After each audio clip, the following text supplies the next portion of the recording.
Hey guys, this is Em, and I'm here to talk to you about kids' ministries.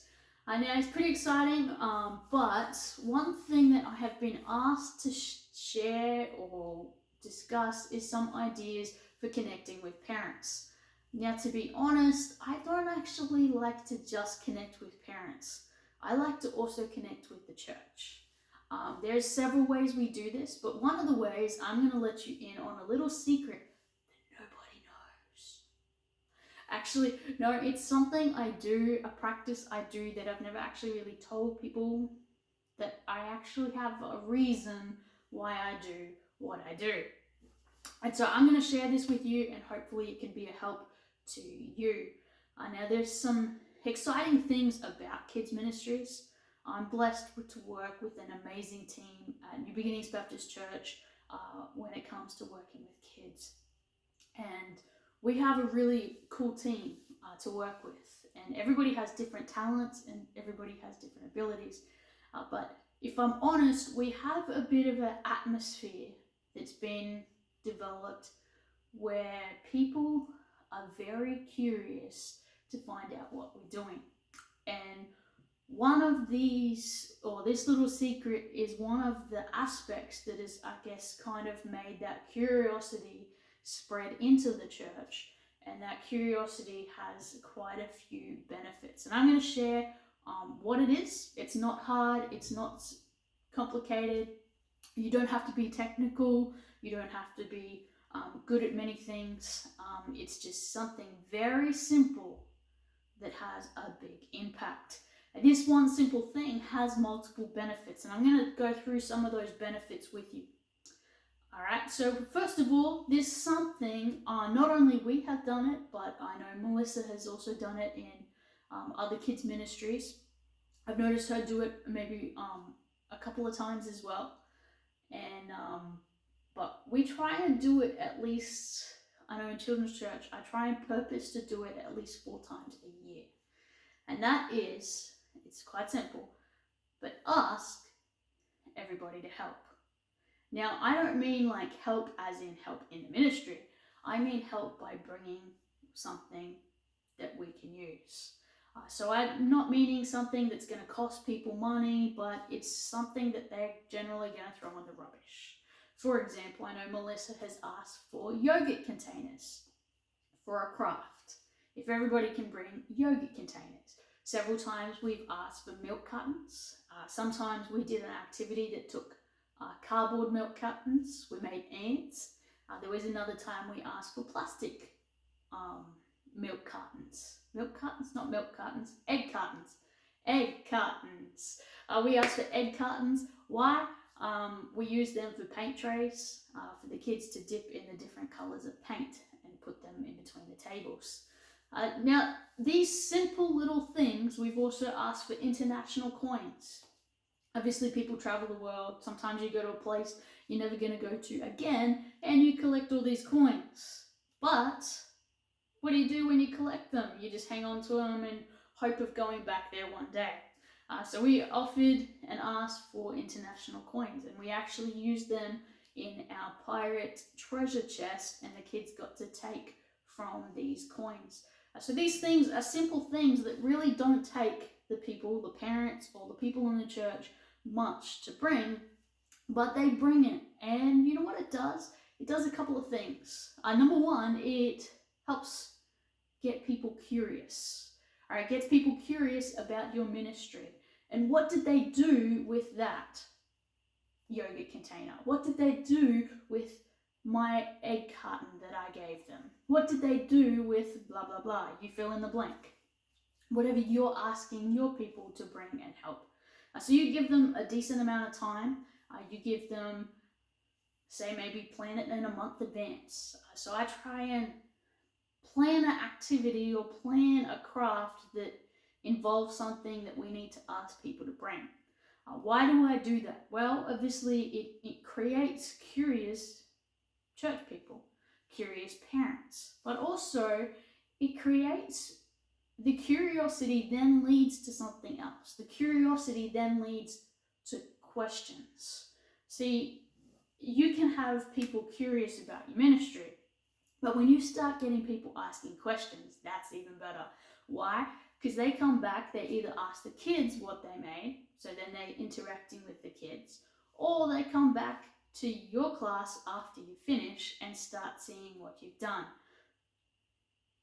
In that time, sometimes you might pick up some extra help in cleaning up, but also you have an opportunity to share what you're doing with others. And then they get excited about it. And you know what's more likely to happen when people in the church and parents are excited about your ministry? You see, if the kids are excited, that's great. And they're likely to tell more kids. But generally, if you're teaching young kids, they're never going to come to Sunday school unless their parents bring them. So by sharing with parents, you actually get parents more likely to tell other parents about Sunday school or children's church or whatever ministry you might be involved in that's all about kids. Same thing for people in the church. If you tell people in the church, oh, this is what we're doing, and you get them excited and they get excited about getting your ministry that you're involved in, then all of a sudden they're more likely to invite somebody with kids. So it's kind of like a bit of a ripple effect. You just asking someone for something simple, it's beneficial to you because you're able to get that thing for nothing. And it doesn't cost anybody anything, but at the same time, it has so many benefits.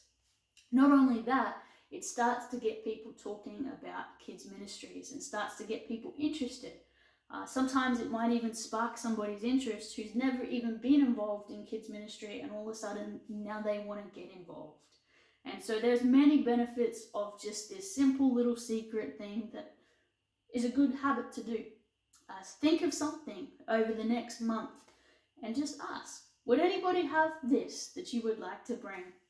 It could be something so simple as a piece of rubbish that somebody generally throws in the rubbish bin or in the recycling bin, but it can have a lasting effect on your class. For example, also, if you have people in the church who have kind of heard about your kids' ministry and they kind of feel like they're part of it and they kind of feel like, hey, this is an exciting ministry.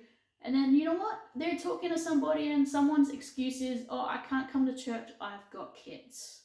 And they go, oh, well, have you heard we have an exciting kids ministry? So all of a sudden, people start inviting people to church, are also inviting people to join your kids ministry that you're involved in.